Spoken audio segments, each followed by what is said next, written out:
Hey everyone, it's Eric here from LaughFix. Got another video for you guys today. Do a little bit of a throwback, a little bit of an older model, but it's always still sort of relevant anyway because it's always interesting to see these ones. These ones are built like tanks.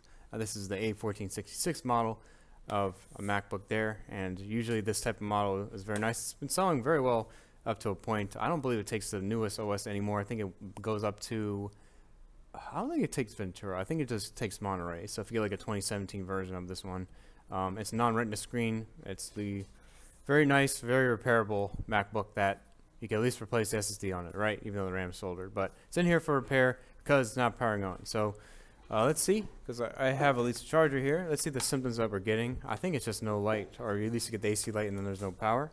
Let's see if that's really the case for it there. You got the nice MagSafe 3. Oh, we don't have any light. Oh, okay, now we do have a light. So it took a little bit of time there. That's coming on, and it just doesn't really power on. I do have at least the bottom cover open here, and what should happen for this is at least the fan should spin up, right? Even have the battery disconnected there, but the fan should automatically spin even when you plug these in. Try it again, but it should always just spin up right away, especially if there's no battery connected and you get a power source there. So light usually means that this connection is usually pretty good. This cable, which connects the sideboard to the main board, looks to be pretty good, but it's not powering on. And usually SMC usually is probably for the most part okay, especially if you get a light. If you don't get a light, then usually the side I/O board, even though there's just one off because I wiggled it, but the I/O board can have a problem. The cable can have a problem, or the SMC, or something around the SMC, right? The whole area, the circuit.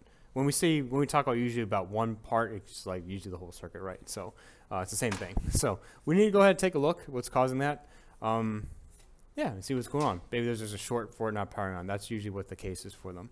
These ones are a lot more repairable than typical ones. There's lots of information out there. They've been out there for a long time. A lot of the boards are very similar from like the 2013 models all the way through 2017. Very similar for that. I think they're just very, very iterative upgrades, and that's really about it. So let's take a look. Yeah, and see what's going on. Maybe it's something really fun, or maybe it's something not. So we'll take a look at it. Let's go ahead and open up. There you go. Now you can see. There you go. So it looks like maybe a little bit of corrosion there, at least on the sideboard. We can see. With this, I could just be careful. Otherwise, I'm going to just put a little bit of like alcohol to remove it, and see as you pull it back, because you can rip the cable or damage the cable that way. But let's see. Let's play it. See what I got here. Unless the cable is completely corroded or something. Okay, came up pretty easily there. And the cable actually looks to be pretty good. Nothing else there. But just as let's try it in this stage. Usually we like to plug it in anyway to see if there's a possible short right there, or if it's not powering on or something. Even though the cable isn't here, they should still come on, right? Okay, so we have something else, but just like a thing that we can see there. See if it's powering on or not powering on. Because even though the light's on there, it doesn't necessarily mean, especially if there's a liquid spill, could be something else going on. But now I'm going to be more of a keen eye for that liquid spill, you know. Okay. Oops. Okay, so we took it up there, and if there's a little bit there, we could probably just easily clean that. It's not going to be too much of a problem. Alright, so I got our board out here, and I did say earlier, not too long ago, I don't know how I'm going to edit it, but usually when you see this light on, that usually means the SSD is okay. That's not necessarily the case all the time. What it probably means is that there's communication going on there, but maybe it's not actually on, right? So what it means is that the charger is communicating there, but maybe the SMC isn't technically on. And we need to make sure that it's on. And how can we test that it's on? What if there is just no liquid damage, or what if there's no damage that we can see whatsoever? But there's a really nice place you can actually measure the main power rail here, which we call it, especially on MacBooks, is the G3 hot line. And yep, it's a circuit pretty much that is the main power rail for all Macs, right? So nice way to do this. There's actually one that sticks over this really big coil here, and it's real easy to measure it. I don't know if I could show you guys a little bit better. It's right above this big coil. See this little white fuse there? You can actually measure this, and it's going to tell you pretty much, do you have your G3 hot or not? You have to have that really for MacBooks to power on. That's the most important thing, is to have that. If that isn't present, then it's not going to power on. Now we do have the light here, but we need to see if there's a problem on this line, right? We need to make sure we have this line in the first place. So what I'm going to do is I'm going to measure it. I'll see if I can zoom out a little bit better. And I have my voltmeter here, and I'll make this guy's nice big for you. There you go. So we want to zero out, right? So let's zero out myself. Okay, so we're zeroed out here, and what we're looking for is usually about 8.55. That's what we should be looking for here. Okay, so we see about 8.16, which isn't good. Now, we also have to have the voltage has to be on both sides of it, right? Because if it's just on one side, that means there could be something blown on the line itself, right? So we're going to measure both to make sure it's good. So we should be getting about the same on each one to at least know that something is good. Okay, so let's measure this side too.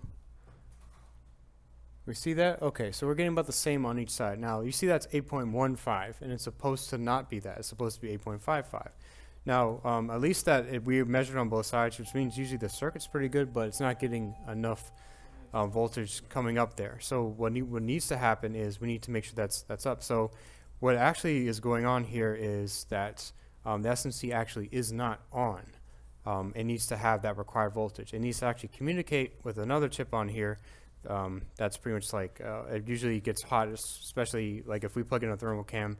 The U7100 usually gets warm. You'll see it on a thermal cam all the time because it's always on. It knows that the charger's in. It's just like the charger in, right? So it needs to communicate with that and to pretty much push it from 8.15 to go to 8.55, which will make the circuit actually on. So if you don't get that on, that means the SMC actually isn't on. So we need to make sure that actually happens. So you need to fix it. That means there's usually a problem. There could be something else going on. Maybe there's a problem with the SMC itself. Something isn't on. Something's maybe wrong with that circuit, or maybe around the area. So we're to keep looking at that. Actually, well, we'll take a look at that. Let's just see what's going on. But just FYI for you guys, at least on the top view of this here, we're talking. So we know for sure that we have an SMC problem, or at least the SMC isn't on at this point. Let's see here. Okay, and I could see. It's a little bit, see the green. See this big chip here. Whoops. Come on, focus. There you go. See that big chip in the middle there? See a little bit of green here? That's the SMC. And it looks like that there may be problems with it right around there.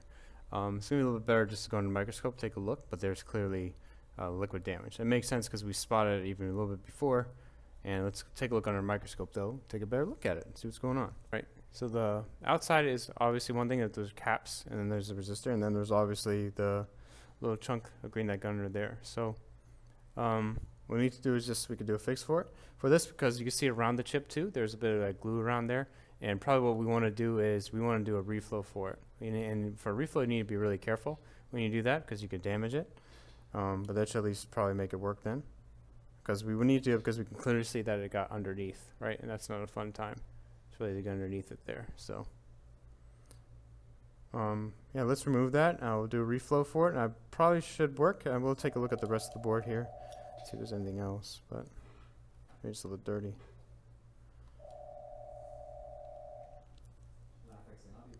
It's a chip that we never really want to replace unless we really have to, so this is a good way of doing it. We've shown it on the CD32s before, just doing a reflow for it. It's going to clean up underneath there, make sure everything's clean, and then reattach the solder. And hopefully everything works out. Okay, let's test it out. Plug in, got a fan spin.